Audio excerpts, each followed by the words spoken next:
Well, hi everyone, and welcome back to session number 3 of Becoming a Person of Influence by Dr. John Maxwell. Thank you so much for your commitment to watching these videos, these 30-minute videos. I know you're putting in several hours a week. I guarantee you that this stuff is going to transform your leadership. Let's review from last week. We talked about 5 things that an influencer has if they want to influence and lead other people better. Number 1, integrity. Number 2, an influencer nurtures people. Number 3, an influencer has faith in people. Number 4, an influencer listens. And number 5, an influencer understands people. So the question is, are there some of these that you do better than others? Some of them that you excel in? And then, of course, are there some that you need to work on? Because as we teach these principles and as we go through our times through our videos and in our mastermind groups, and when I speak on a certain one that you really excel in, I think the tendency here is going to be for you to say, you know, that David is really right.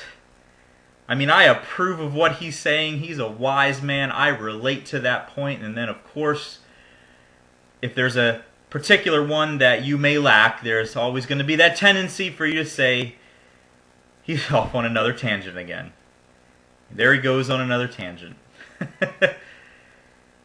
So what I want you to do is just hang on with me, stay with me, keep in there, because we're going to keep going. We got 10 of them to go through. I guarantee you're going to find ones that are great that you're going to work well with, and there's going to be others that you may not work so well with.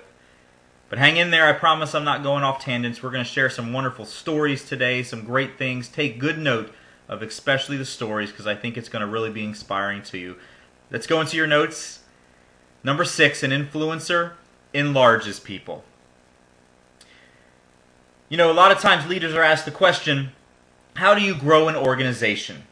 Whatever you're a part of, your organization, your ministry, your group, whatever, how do we grow that organization? The answer is simple, you grow people. So then oftentimes we're asked, well, then how do you grow people? If we want to grow an organization, we have to grow people. How do we grow people?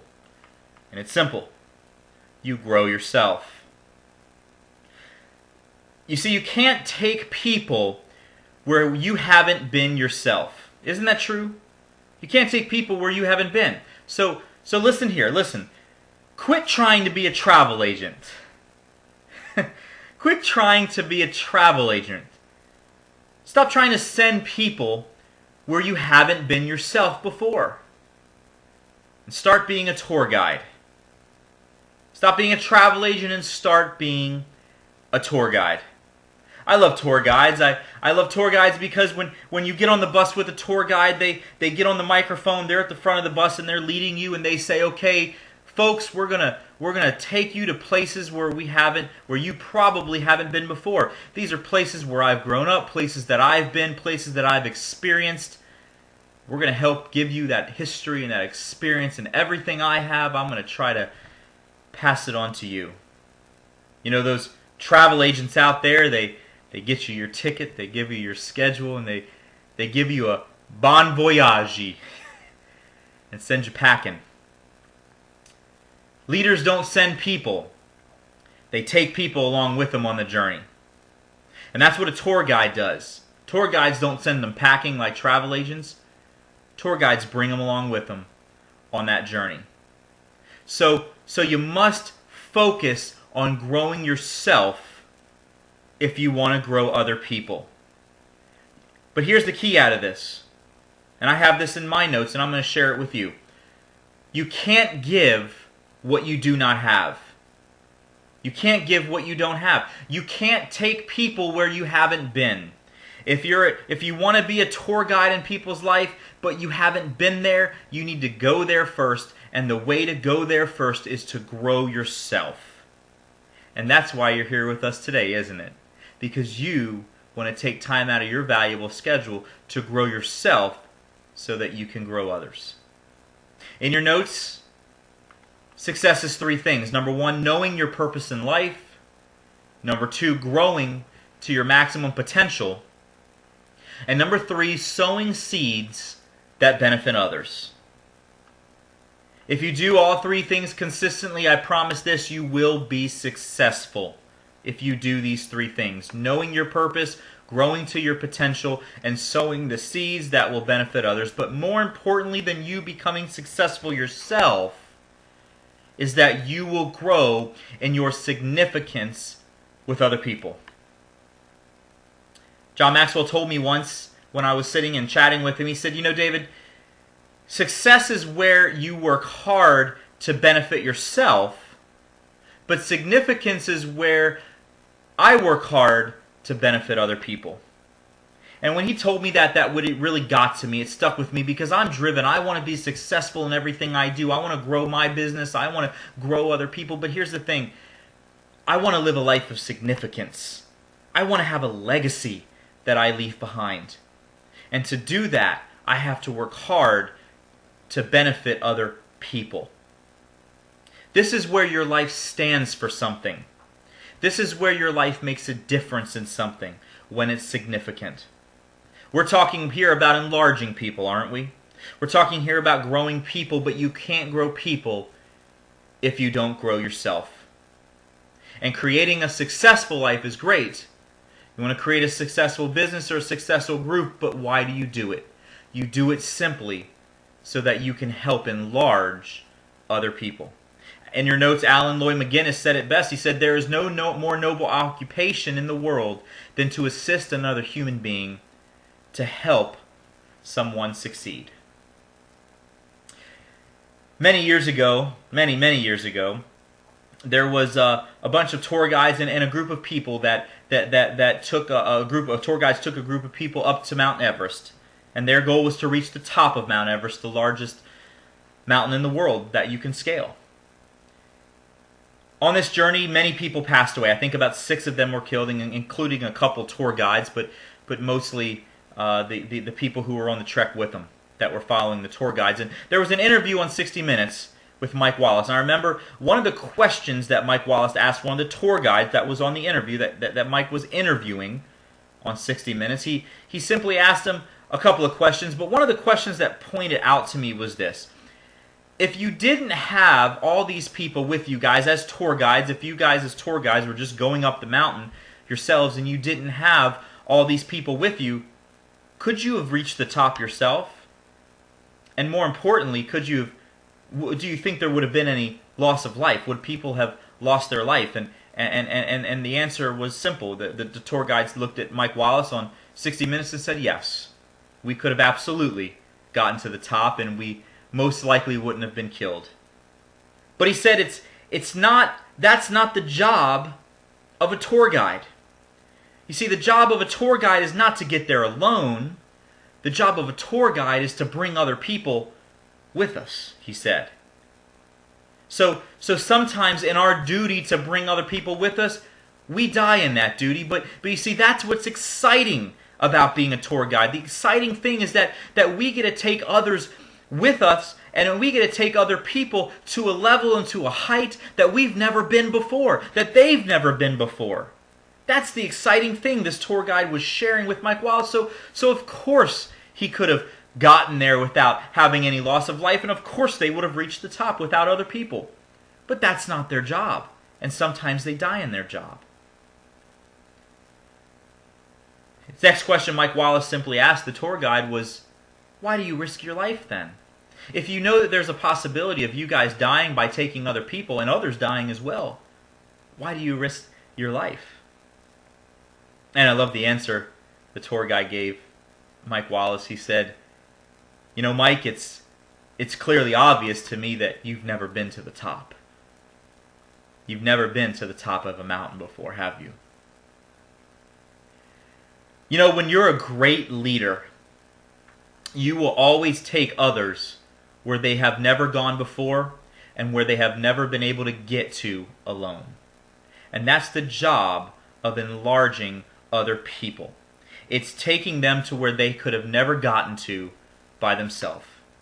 Zig Ziglar in your notes said this, you'll always have everything in life you want if you help enough people get what they want. So the question for you now is simple. Who are you pouring your life into right now, and who are you enlarging right now to help get them to a higher ground? Who are you being a tour guide to and enlarging to help them get to another level that they could have never reached before. An influencer enlarges people. And before you do that, you have to grow yourself.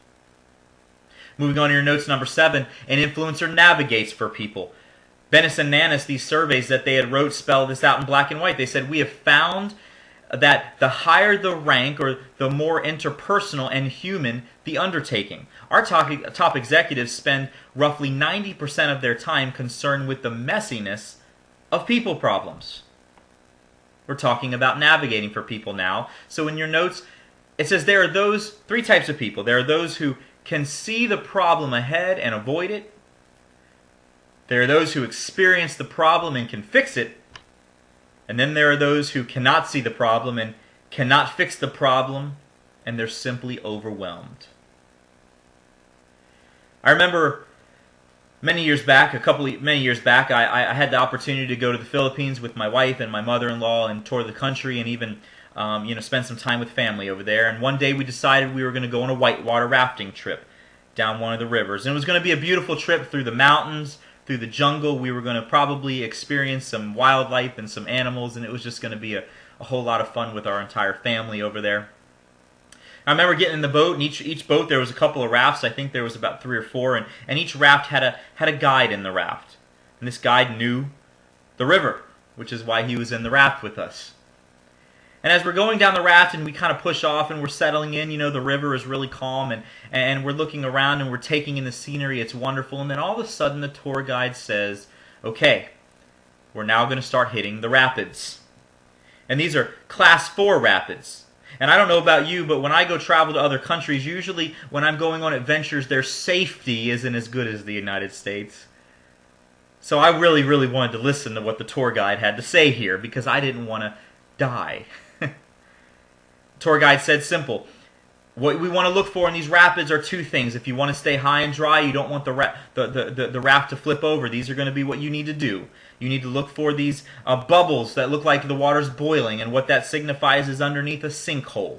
And that sinkhole is, if you get caught in one of those, your boat is going to turn around in those rapids, and it's going to keep spinning faster and faster, and it's going to be hard to get out of it. Second thing you want to look for is what looks like waves breaking right in the middle of the river. And because the reason why, he says, because behind that wave that's breaking is a rock. And if you don't stay clear of that rock, you're going to hit it and you're going to go over. I remember as we went down the river, the tour guide says, okay, paddle to the right really fast and now switch and go to the left. And it was really hard and we had to do this and we had to follow. And we did it because we obeyed, because we didn't want to die. But one boat, not our boat, flipped over. And there were a couple of small injuries and minor cuts and scrapes, but we got ashore and it was simple. I asked the tour guide, what was the issue here and why did that boat flip over when ours didn't? And he said simple. Because my job is to navigate you guys around these hazards. And they clearly didn't listen. And they got stuck in the water.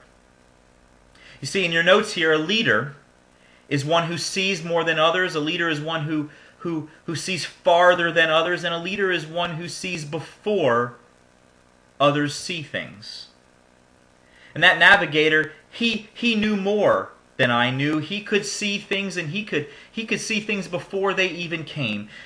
And that's why I wanted to follow him, because he was navigating for me. I love the Law of Navigation in your notes by John Maxwell. From the 21 Laws of Leadership, it simply says, anyone can steer a ship, but it takes a leader to chart a course. I could steer a ship. I wanted to be the captain because I thought I was the leader. I loved it so much. But you know what? The navigator, he was the boss that day. And I wanted to follow him because I didn't want to get hurt. So on the next page in your notes, we're going to look at a couple of things of what navigating for others means. Number 1, navigating for others means experience. You have to have experience. You have to have been there, and you have to have done that before. Number 2 is success. You have to have been there, done that, and you had to done it successfully. Who wants to follow somebody who's been there, done it, and failed miserably? Probably going to navigate you into failure too. Number 3, navigating for others means responsibility. I'm willing to take others on the trip with me. That's the job of a leader, isn't it? It's to take responsibility for others and navigate for them. Number 4, communication. It's just encouraging honest and continual and communication with other people. And last, number 5, navigating for others means partnership. We simply go together, we help each other out. It's all for one, and it's one for all. An influencer is one who navigates well for other people. Henry David Thoreau in your notes said it. He said, "The man who goes alone can start the day, but he who travels with another must wait until the other is ready." I love this thought. When you lead people, it's always going to be slower than taking the journey yourself. Why is that? Because it takes time to navigate quicker. Well, you ask the question well, can't I get to the finish line quicker if I can just do it on my own? Well, of course you could. If you could do it on your own, you would be there a lot faster. Why? Because you're a leader and you know and you've been there and you can do it by yourself and you'll be there so much faster and you'll have your goal. But that's not the question. The question is this: when you get there to your finish line, will you have others with you? Because I tell you what, it's a lot more fun to have others around at your finish line than if you're by yourself. But to get other people there with you may be a slower process, but you've got to navigate for them. And that's what an influencer does. An influencer navigates for other people. Last point in your notes, number 8. An influencer connects with people. See, credibility plus communication equals connection. I'll share it again. Credibility plus communication equals connection. Let me share with you why people connect when they communicate. Well, before we do that, hang on one second. Have you ever wondered what it is about great communicators that they just connect so well? I mean, how is it that sometimes some people connect and others don't? Why is that? You're in a conversation and you talk to someone and it's really engaging and you're really feeling the other person, you're engaged, while other people, you have no clue what they're saying. It goes right over your head. You just want to raise your hand and you want to say, "Hey, stop, hang on. No one's home, man. Come back another day. I'm not engaged with you. I'm not connecting with you. I don't want to talk to you right now." Have you ever wondered what it is about people and why they connect when they communicate? Well, let me share with you 10 thoughts right here on why they connect. Number 1, relationships. People connect because of who you know. You know, it's been a privilege and honor to be mentored by John Maxwell and be able to spend just the small amount of time that I have with him. And when I tell stories of John, and when I tell his stories, and when I speak of quotes, and when I tell other people about him, people tend to listen to me. Why? Because it's like they're relating to John Maxwell through me because of my relationship with him.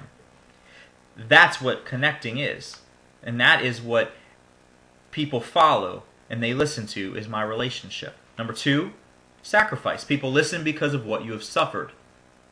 If you start talking about your sufferings and the things, your challenges in your life, people tend to engage a little more with you.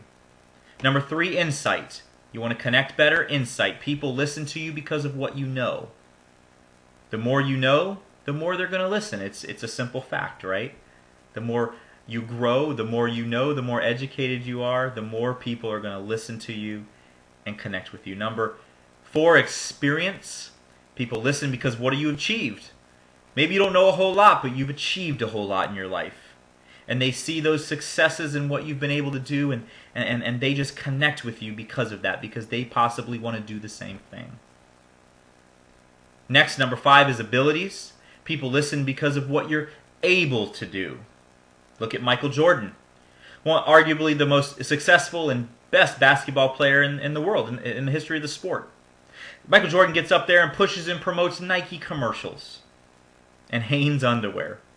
And what happens? People go out and they buy it. Why do people listen to this guy? What does he know about underwear? What does he know about shoes?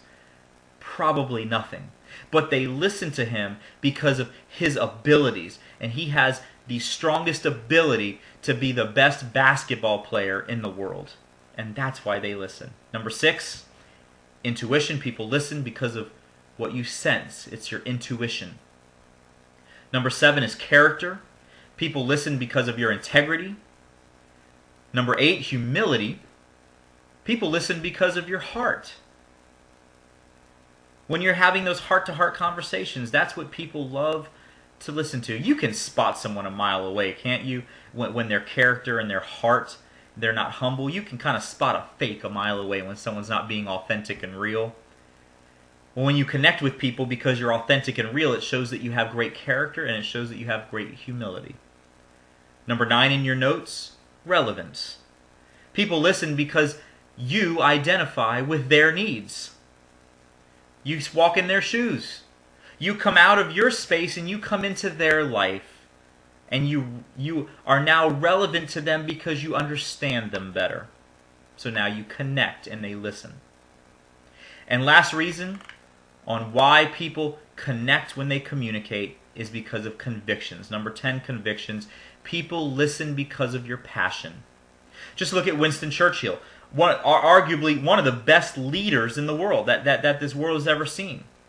And he constantly in England told his troops, we are going to win. We are going to fight the battle. We're going to win. We're going to come out victorious. Keep fighting. Don't give up. And people followed him. Why? Because of his passion. Because of his convictions. In your notes here, there's a little gray box on the next page. It's an evaluation that I'd like you to go ahead and take. The question in this evaluation is, why do people listen to you? I want you to list your top 2 responses from the list that we just went over. So the top 2 reasons that you feel people listen to you, I want you to write down. Go ahead and pause me right now for 10 seconds. Write the 2 that you feel down, and then click play when you have yours ready. Okay, so go ahead and pause me right now, and we'll come right back. Okay, so by now you probably have your 2 reasons written down. And these are reasons that you want to reflect on because these are the things that you do the best. You may need to work on some others, but be prepared because we might share a couple of these in our mastermind group the next time we get together. Okay, so what we're going to do is we're going to learn how to connect with people. Say, David, well, you're talking about connection and the things that I need to have. Well, how can I apply these to my life? How can I connect with other people? Well, 3 simple ways. Number 1, you need to go into their world. Connecting with people means simply finding their agenda first before yours. They become more important than you. So come out of your own shell, come out of your own skin and go into their life. Get to know them, understand who they are, walk in their shoes, feel them. When you're in their world, you're going to connect better. And then number 2, communicate from the heart. Susanna Clark in your notes said it best. You've got to love like you'll never get hurt. You've got to dance like there's nobody watching. You've got to come from the heart if you want it to work. Communicate from the heart, from within. Because once again, if you're not humble, if you're not real, if you're not authentic in your life, people will spot a fake and there's going to be a disconnect. Once you communicate from the heart, number 3, find the key to their life. Every person has a key. And when you find it, ask permission to turn it on, and then you turn that key on with integrity. What is the key to that person's life? What makes them tick? What gets them out of bed in the morning? What excites them? Find out what that is, and then meet that need and help them with it. I guarantee you, if you do these 3 things, you walk in their world, get into their life, you communicate from the heart with honesty and integrity and authenticity, and then you find out what makes them tick. I guarantee you, you will be connecting with them. Okay, so we have a lot of great stories that we shared. We first talked a little bit about how an influencer enlarges people, and how before you enlarge people, you have to grow yourself first. But we talked about stop being a travel agent and becoming a tour guide. The next thing we talked about was a leader navigates for people, and if you want to help people get to another level, to grow to another level, you have to navigate for them. And if you can do that, you will have greater influence in their life. And lastly, an influencer connects with other people. I do a 10-week course on this, 10 weeks long, on simply learning how to connect. So I want you to go back and review. I want you to go back and reflect. I certainly hope that what we've looked over today has inspired you and possibly has transformed your leadership. And don't be shocked if we go over a couple of these in our next mastermind group together. So until the next time, thank you so much for your commitment to watching. Thank you so much for your commitment to becoming a better leader. And now, as we know, taking other people with you along your journey.